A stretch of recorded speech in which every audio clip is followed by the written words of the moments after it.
పరిశుద్ధుడా యేసయ్యా, మీ బంగారు పాద పద్మములకు స్తుతులు స్తోత్రములు తండ్రి. ప్రభువా, దానియేలు గ్రంథంలో 3వ భాగంగా దర్యావేషు యొక్క పరిపాలన, దానియేలుకు మీరు ఇచ్చిన దర్శనములను గురించి మేము ధ్యానించుకునిచుండగా మీరే తోడయిండి మాకు సహాయం చేయమని యేసునామములో వేడుకుంటున్నాను మా పరమ తండ్రి. ఆమేన్. వినివారందరికీ నా హృదయపూర్వక వందనాలండి. బెల్షజరుకు దానియేలు చెప్పిన విధంగా బెల్షజరు మరణానంతరము మాదీయుడైన దర్యావేషు 62 సంవత్సరముల వయస్సు కలవాడై సింహాసనం అధిష్ఠించాడు. ఈయన ఎస్తేరు భర్త అయిన అహష్వేరోషు యొక్క కుమారుడు ఈ దర్యావేషు. తన రాజ్యం మొత్తం మీద 120 మంది అధిపతులను నిర్ణయించాడు. వారిపైన 3 ప్రధానులుగా నియమించాడు. ఆ 3లో దానియేలు ముఖ్యుడు. ఆ అధిపతులందరికీ కూడా రాజును ప్రజలను ఏ విషయంలో కూడా నష్టపరచకూడదు అని వారికి ఆజ్ఞ ఇచ్చాడు. దర్యావేషుకు దానియేలంటే ఎంతో ఇష్టం. అతి శ్రేష్టమైన బుద్ధి గలవాడు, ప్రధానులలో అధిపతులలో ప్రఖ్యాతి గలవాడని ఆయనకి ఎంతో ఇష్టం. అందుకని రాజ్యం మొత్తం మీద ఈయనను అందరిపై అధిపతిగా నిర్ణయించాలని ఆయన కోరిక. కానీ అక్కడ ఉన్న అధికారులకు అధిపతులకు ఇష్టం లేదు. అందుకనే రాజ్య పరిపాలన బాధ్యతలలో ఏదైనా ఒక నిందా నేరము దానియేలు మీద మోపి రాజునకు ఆయనపై ఉన్న ప్రేమ తగ్గించాలని అవకాశము కొరకు ఎదురు చూస్తూ ఉన్నారు. వారు ఎంత చూసినా ఏ లోపము కనిపెట్టలేకపోయారు. అప్పుడు అధిపతులందరూ కలిసి రాజు దగ్గరకు వచ్చి, రాజా, నీ క్షేమం కొరకు ప్రజల క్షేమం కొరకు ఒక మాట చెప్పాలని వచ్చాము అని చెప్పి ఈ విధంగా అన్నారు. రాజా, ఎవరికి ఏది అవసరం వచ్చినా 30 రోజుల వరకు ప్రతివారు నీ దగ్గరకే రావాలి, నీకే మనవి చెయ్యాలి. ఏ సమస్య అయినా ఏ మానవునికి చెప్పకూడదు, ఏ దేవునికి మనవి చేయకూడదు అని ఒక శాసనం రాయండి. ఈ 30 రోజులలో ఎవరు ఈ శాసనము తప్పుతారో వారిని సింహపు గుహలో పడవేయబడతారు అని ఆజ్ఞ ఇవ్వండి. ఈ దేశమంతా మీ యందు భయభక్తులు కలిగి క్రమశిక్షణలో ఉంటారు అని దర్యావేషు గారికి అధిపతులందరూ చెప్పారు. అలాగేనని శాసనం రాయించి సంతకం చేశాడు. వీరు చాలా వ్యసనపరులు. దానియేలు తన దేవుడికి తప్ప ఎవరి దగ్గర ఏమీ మాట్లాడని మనవి చేయడని వారికి తెలుసు కాబట్టి ఏదో ఒక నింద వేసి సింహాల గుహలో వేయించాలని వారి కోరిక. ఎందుకంటే మన దేశానికి బానిసగా వచ్చి మనందరి మీదే అధికారిగా ఉంటున్నాడు అని వారందరూ తట్టుకోలేకపోయారు. అందుకే ఈ శాసనము మోసము చేత వ్రాయించాడు. వీరందరి అంతరార్థం ఆ సమయంలో రాజు తెలుసుకోలేకపోయాడు. అందుకే రాజ్యక్షేమం కోసం అని అనగానే వారు చెప్పిన దానికి ఒప్పుకున్నాడు. దానియేలు ఈ అధిపతులందరూ కలిసి ఇలాంటి శాసనం వ్రాయించారని తెలిసి కూడా ఆయన ఏమీ పట్టించుకోకుండా రోజులాగా యథాప్రకారంగా ఇంటికి వెళ్ళి తన ఇంటి పైగది కిటికీలు యెరూషలేము వైపు తెరిచి మోకాళ్ళు వంచి 3 సార్లు ప్రార్థన చేసుకుంటూ దేవుని స్తుతించి మనసులోని మాటలను దేవునికి మనవి చేసుకుంటున్నాడు. ఈ దానియేలును ఎప్పుడు దోషిగా పట్టిద్దామా అని చూసేవారంతా ఒక్కసారే అందరూ మూకమ్మడిగా రాజుగారి దగ్గరకు వచ్చి, రాజా, 30 రోజులు మీకు తప్ప ఏ మానవునికైనను ఏ దేవునికైనను ప్రార్థన గాని ఏ మనవి కానీ చేయకూడదు అని శాసనము వ్రాయించాము కదా. మరి యూదులలో చెరపట్టబడిన ఈ దానియేలు మీ శాసనము లెక్క చేయకుండా తన దేవునికి ప్రార్థిస్తున్నాడు. మరి అందరికీ ఒకటే న్యాయం కాబట్టి మన ఆచారాల ప్రకారం దానియేలును సింహపు గుహలో పడవేయించండి అని అందరూ చెప్పారు. రాజు ఈ మాటలు విని బహుగా వ్యాకులపడ్డాడు. ఎందుకంటే దానియేలు ఎలాంటివాడో ఆయనకు ఈ రాజ్యము ఆక్రమించుకోక ముందే తెలుసు. అందుకని దానియేలును ఎలాగైనా ఈ ఆపద నుండి తప్పించాలని తన మనస్సు దృఢపరుచుకొని ప్రొద్దున మొదలుకొని సూర్యుడు అస్తమించే వరకు ప్రయత్నం చేశాడు. అయినా కాపాడలేకపోయాడు. ప్రజల వలన వీలు లేకుండా పోయింది. రాజు చేసిన ఏ తీర్మానము కానీ శాసనము కానీ ఎవరూ రద్దుపరచలేరు కనుక ఈ దానియేలుకు శిక్ష విధించండి అని ఒత్తిడి తెచ్చారు. రాజుకు ఇష్టం లేకపోయినా సరే అమలుపరచండి అన్నాడు. వెంటనే రాజభటులు దానియేలుని తీసుకుని వెళుతూ ఉన్నారు. అప్పుడు రాజు, దానియేలు, నీవు అనుదినము తప్పకుండా సేవించే నీ దేవుడే నిన్ను రక్షిస్తాడు అని చెప్పాడు. దానియేలు మౌనంగా భటుల వెంట వెళ్ళాడు. సైనికులు దానియేలును సింహాల గుహలో పడవేసి ఒక రాయి తీసుకొని ఆ గుహ ద్వారమును మూసివేశారు. ఎందుకంటే రాజు మరలా మనస్సు మార్చుకుంటాడేమోనని. ఆయన వ్రాసిన శాసనముతో అధికారిక ముద్ర ఆ రాయి మీద ముద్రించారు. తర్వాత దర్యావేషు కలతపడిన మనస్సుతో ఇంటికి వెళ్ళాడు. ఆ రోజు నగరంలో జరిగే నాట్యములు, విందులు, వినోదాలు అన్నీ ఆపు చేయించాడు. దర్యావేషు భోజనము కూడా చేయకుండా ఆ రాత్రంతా ఉపవాసం చేశాడు. ఆ రాత్రి నిద్రపోకుండా దర్యావేషు రాజు తెల్లవారుజామునే లేచి అతి వేగంతో సింహాల గుహ దగ్గరికి వెళ్ళాడు. ఆ సింహాల గుహ దగ్గరకు రాగానే బహుదుఃఖ స్వరముతో దానియేలుని పిలిచి, జీవము గల దేవుని సేవకుడైన దానియేలు, నిత్యము నీవు సేవించే నీ దేవుడు నిన్ను రక్షింపగలిగినా అని అడిగాడు. అందుకు వెంటనే దానియేలు, రాజు చిరకాలము జీవించుగాక, నేను నా దేవుని దృష్టికి నిర్దోషిగా కనపడితిని కనుక దేవుడు తన దూతలను పంపించి సింహాలు నాకు ఏ హాని చేయకుండా వాటి నోర్లను మూయించాడు. రాజా, నీ దృష్టికి కూడా నేను ఏ నేరము చేసిన వాడను కాదు కదా అన్నాడు. రాజు అత్యానంద భరితుడై దానియేలును గుహలో నుండి పైకి తీయమని సైనికులకు ఆజ్ఞాపించాడు. దేవుని యందు నీవు భయభక్తులు కలవాడువు కనుక ఏ హాని జరగలేదని రాజు సంతోషపడ్డాడు. తరువాత అందరూ దానియేలుపై చేసిన కుట్రను తెలుసుకుని ఆ వ్యసనపరులైన వారిని అందరినీ దర్యావేషు సమకూర్చి వారి భార్యలను వారి పిల్లలను అందరినీ సింహాల గుహలో పడవేశారు. వారందరూ ఆ సింహాల పాలయ్యారు. మగవారు చేస్తే భార్యలు పిల్లలను ఎందుకు పడవేయాలి అని మనకు సందేహాలు కలగవచ్చు. పాపముతో కూడిన ఆలోచనలు బహుఘోరమైనవండి. ఇంటిలోని మనుషులు ఒకరి ప్రవర్తన ఒకరు మనం గమనించుకోవాలి. ఎవరి ఆలోచనలు ఎలా ఉన్నాయి అన్న విషయము వారి ప్రవర్తన బట్టి మనం తెలుసుకోవచ్చు. వారు మాట్లాడే విధానాన్ని బట్టి కూడా తెలుసుకోవచ్చు. ఇంటిలో పురుషుడు కానీ స్త్రీ కానీ ఏ పదవిలో ఉన్నా పనిలో ఉన్నా ఇంటిలోని వారిని గమనించుకుంటూ ఉండాలి. అందరూ కలిసి మాట్లాడుకోవాలి, కలిసి ప్రార్థన చేసుకుని భోజనం చేయాలి, దేవుని యందు ఆత్మీయత కలిగి ఉండాలి. అలా ఉన్నప్పుడు ఒకరి భావాలు ఒకరికి తెలుపుకుంటాము. ఎవరైనా పొరపాటుగా ఎలాంటి ఆలోచించినా ప్రవర్తించినా సరిదిద్దుకుంటాము. మంచి మాటల ద్వారా మార్పు తీసుకుని రావచ్చు. పాపపు ఆలోచనలకు తావుండదు. అలాంటప్పుడు శాపమునకు తావులేదు. కుటుంబంలో అందరూ కలిసిమెలిసి ఉంటే ఈర్ష్యాద్వేషాలు లేకుండా శాంతి సమాధానం కలిగి పాపపు ఆలోచనలకు దూరంగా ఉండి సత్ప్రవర్తన కలిగి ఉంటాం. అలా లేకపోతే ఇంట్లో ఎవరు ఏం చేస్తున్నారో కూడా తెలియదండి. దీనివలన కుటుంబాలే నాశనం అవుతున్నాయి. మనం ఎస్తేరు గ్రంథంలో చూసినట్లయితే ఈదుడైన మొర్దెకై కూడా రాజైన యొకన్యా కాలంలో బానిసగా బబులోనుకు వచ్చాడు. ఆయన కూడా చాలా ప్రార్థనాపరుడు. రాజు దగ్గర ఉండే హామాను అనే అధికారికి అందరూ వంగి నమస్కరించేవారు. కానీ మొర్దెకై నమస్కరించేవాడు కాదు. ఎందుకు నమస్కరింపవు అనంటే, నేను యూదుడను, యెహోవాకు తప్ప ఎవ్వరికీ నమస్కరింపను అనేవాడు. హామాను ఇంటిలో భార్యతో స్నేహితులతో ఈ విషయం చెప్పేవాడు, మొర్దెకై నాకు నమస్కరించట్లేదు అని. ఎలాగైనా అతను చంపేదాకా నాకు సమాధానం లేదు అనేవాడు. అప్పుడు అతని భార్య, అది తప్పు, మంచి పద్ధతి కాదు, అలా చేయవద్దు. రాజు నీకిచ్చిన అధికారాన్ని బట్టి నువ్వు చక్కగా ప్రవర్తించు, అంతేగాని దురాలోచనలు చేయవద్దు అని చెబితే ఎంతో బాగుండేదండి. కానీ అలాగ చెప్పకుండా ఒక ఉరికయ్య చేయించి మొర్దెకైని ఉరి తీయించమని సలహా ఇచ్చింది. ఆ తర్వాత హామాను చేసిన కుట్ర తెలుసుకొని హామానుతో పాటు భార్య బిడ్డలు అందరూ ఉరిదీయబడ్డారు. మన పాపపు ఆలోచనలు మనకే కాకుండా మన కుటుంబాలకు కూడా మరణశాసనం అవుతుందండి. మనకున్న ఆలోచనలు స్థిరము కాదు, కానీ దేవునికి మన యందు ఉన్న ఆలోచనలే తీర్మానములు, స్థిరములు. అందుకే ఎవరిని గురించి వ్యసనపడకూడదు. దేవుడు మనకి ఇచ్చిన స్థితిగతులను బట్టి సంతోషంగా దేవుని యందు ఉండాలి. ఈర్ష్యాద్వేషాలకు మనసులో చోటు ఇవ్వకూడదు.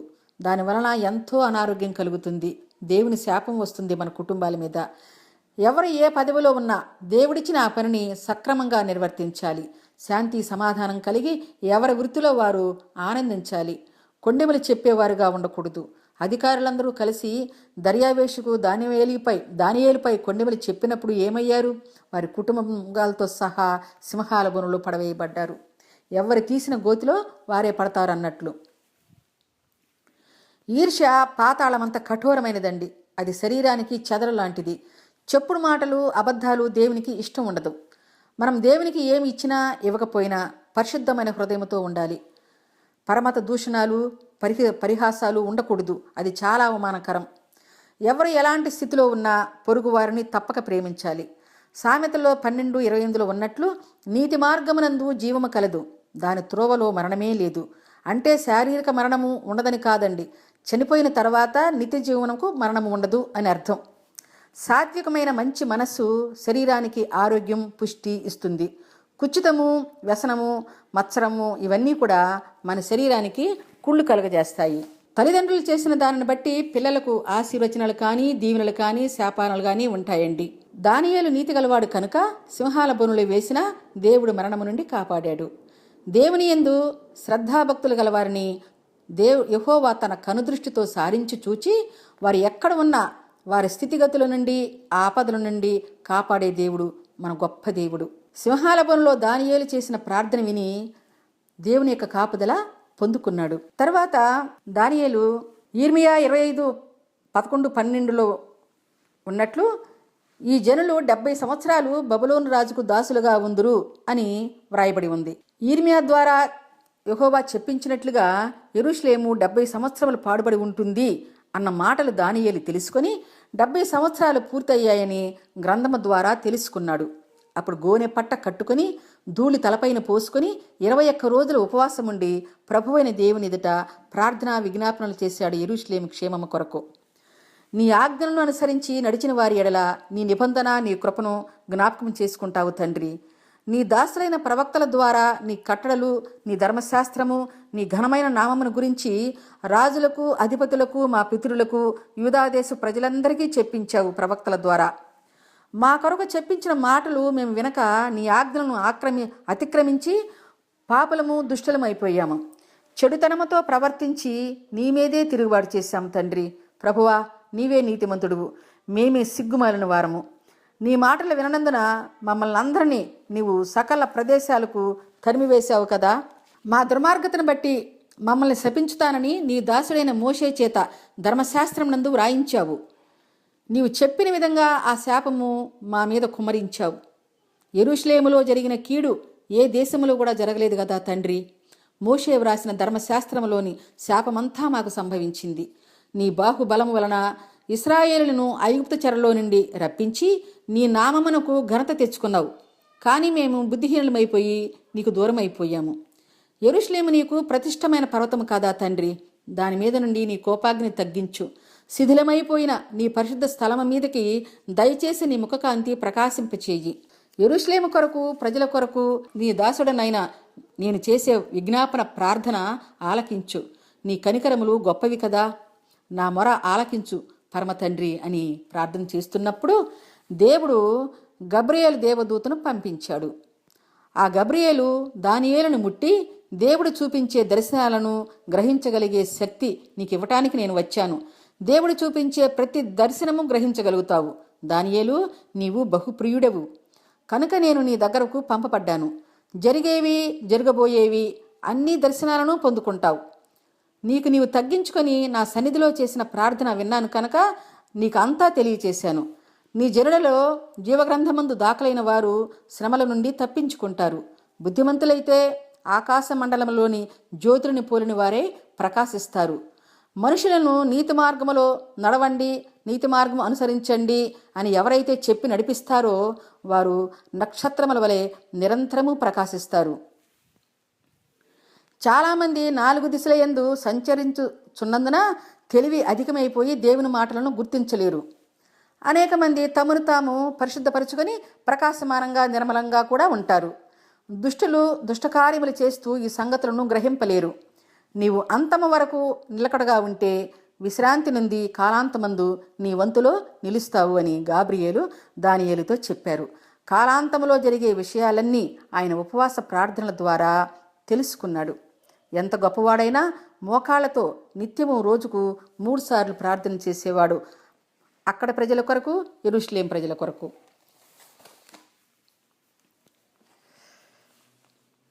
దానియేలు నెబుకద్రెజరు పరిపాలనలో ఆయనకు వచ్చిన 2 కలలకు దేవుని దర్శనం వలన తెలియచేశాడు.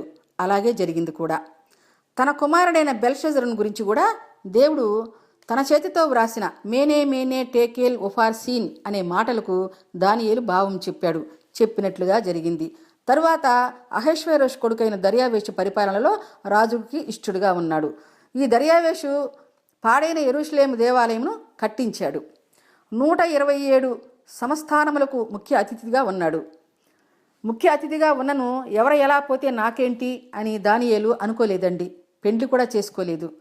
ఆయన జీవించినంత కాలం దాదాపు 100 సంవత్సరాల వరకు ప్రార్థిస్తూనే ఉన్నాడు.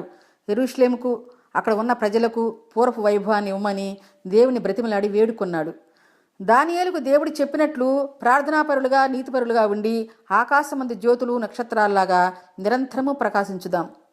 యెషయా 28:29 ఉన్నట్లుగా ఆశ్చర్యమైన ఆలోచన శక్తి, అధిక బుద్ధి, జ్ఞానములు దేవుడు దానియేలుకిచ్చాడు. సామెతలో 18:4 ఉన్నట్లు మనిషిని నోటి మాటలు లోతు నీటి వంటివి. అవి నీతి అని నది ప్రవాహ జలముల వంటివి, జ్ఞానపు ఊట వంటివి. జ్ఞానము ముత్యము కన్నా శ్రేష్టమైనది, విలువగల ఏ సంపద దానికి సాటిరాదు. ఈ మాటలు ప్రార్థనాపరుడైన దానియేలు జీవితానికి సరిపోతాయి. ఇలాంటి నీతిమంతులను జ్ఞాపకం చేసుకునట సర్వమానవాళికి ఎంతో దీవెనకరం. పరిశుద్ధ గ్రంథములోని దానియేలు గ్రంథము ప్రతి ఒక్కరూ చదివి దానియేలులాగా ప్రార్థనాపరులై జీవితకాలమంతా దేవునితో సహజీవనం కలిగి ఉందాం. దేవుడి ఈ వాక్యమును దీవించునుగాక. హల్లెలూయా, ఆమేన్. చివరిగా మనం దానియేలు ప్రవక్త గారిని గురించి, దానియేలుతో కలిసి ఉన్న షడ్రక్, మేషాక్, అబేద్నెగోల గురించి కొన్ని ఆసక్తికరమైన విషయాలను విందామండి. ఏమిటంటే ఈ ముగ్గురు కూడా రాజుల వంశమునకు చెందినవారు. వీరి కాలంలో పరిపాలిస్తున్న యూదారాజు అయిన హిజ్కియా ఒకసారి మరణకరమైన వ్యాధితో ఉన్నప్పుడు హిజ్కియా దేవునికి చేసిన ప్రార్థనను బట్టి హిజ్కియాను దేవుడు స్వస్థపరిచాడు.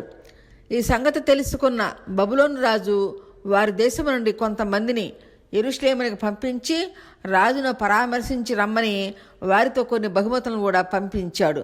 అలాగా వారు బబులోను నుండి యెరూషలేమునికి వచ్చి రాజును కలుసుకున్నారు. అయితే ఈ సంగతి ప్రవక్త అయిన యెషయాకు తెలియపరచకుండానే వారికి సకల మర్యాదలు చేసి హిజ్కియా రాజు వారికి విందు భోజనాలు ఏర్పాటు చేసి హిజ్కియాకు ఉన్న సకల సంపదలన్నీ చూపించాడు. ఇక్కడ మనం గమనిస్తే రాజు తనకు వచ్చిన మరణకరమైన రోగము నుండి దేవుడు తనను ఎలా స్వస్థపరిచాడు అనే మాటలను వారితో చెప్పి దేవుడిని ఘనపరచకుండా వారికి విందు భోజనాలు చేసి సకల సంపదలు చూపించాడు. ఇదంతా తన కన్ను దృష్టితో చూసిన ఆ పరమతండ్రి యెషయా ప్రవక్త గారికి తెలియపరిచి రాజును కలవమని చెప్పి పంపించాడు. యెషయా ప్రవక్త గారు దేవుని ఆజ్ఞ ప్రకారం హిజ్కియా రాజు దగ్గరకు వచ్చి, హిజ్కియా రాజా, ఎవరు నీ దగ్గరకు వచ్చిన వారికి నువ్వు ఏమి చూపించావు అని అడిగాడు. హిజ్కియా యెషయాతో మాట్లాడుతూ, వారు బబులోను నుంచి వచ్చారు, వారికి మర్యాదలు చేసి వారికి నాకు కలిగినదంతా చూపించాను అని చెప్పాడు. అప్పుడు యెషయా ప్రవక్త, అయితే హిజ్కియా, దేవుడు నీకు తెలియపరచమన్న మాటలు విను అని హిజ్కియా, నీ గర్భమునందు పుట్టిన నీ పుత్ర సంతానము వారిని బబులోను రాజు తన నగరమునకు తీసుకువెళ్ళి నపుంసకులుగా చేయుటికై తీసుకుని వెళ్ళిపోతాడు అని చెప్పినప్పుడు హిజ్కియా బాధపడి, నీవు చెప్పినది నా దినములలో జరగకుండా ఉంటే మేలు కదా అని అనుకున్నాడు. ఈ మాటలు 2 రాజుల గ్రంథం 20 అధ్యాయం 18-19 చూస్తామండి. రాజు కోరిన విధంగానే దేవుడు ఆయన పరిపాలించిన కాలములో ఈ కార్యము జరగనీయలేదు. యెషయా ప్రవక్త ప్రవచించిన విధంగా బబులోను రాజు యెరూషలేముపై 3 సార్లు దండెత్తి వచ్చాడు. ఈ మాట యిర్మీయా ప్రవక్త గారు కూడా ప్రవచించాడు.